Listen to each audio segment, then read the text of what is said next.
Walang ibang sunod na hakbang ang mga may-ari ng mga sasakyan na yan kung hindi ayusin sa LTO mismo ang mga problema sa papeles ng kanilang mga sasakyan bago mabawi ito.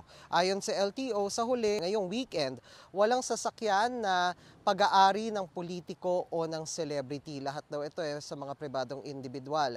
Dalawa sa mga ito minamaneho daw ng mga foreigner, isang Chinese at isang Estonian.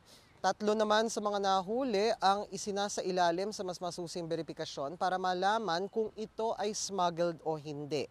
Palaisipan daw sa LTO ang dami ng mga nahuhuling luxury vehicle na wala o paso na ang rehistro. Nilinaw din ng LTO na wala silang espesyal na operasyon laban sa mga luxury vehicle. Bahagi lang daw ito ng kanilang regular na operasyon. Pero hindi raw maikakailang kumpara ngayon, marami raw enforcer ang ilang sa mga mamahaling sasakyan dahil sa posibilidad na makasita ng politiko. Narito ang pahayag o bahagi ng naging pahayag ni LTO Chief Marcos Lacanlinao. Lahat po ito unregistered at karamihan po dito wala po silang daladalang kopya ng papel nila ng sasakyan. Kaya lang kami kasi dala namin may gadget kami, computer kami dala, so alam namin ho eh. Karamihan kasi nangyayari dati hindi striktong nai-enforce yung batas.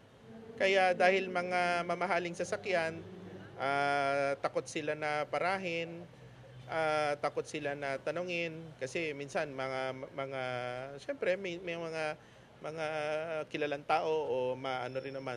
Pero hindi kasi 'yun ang basihan eh. Dapat nating iparehistro.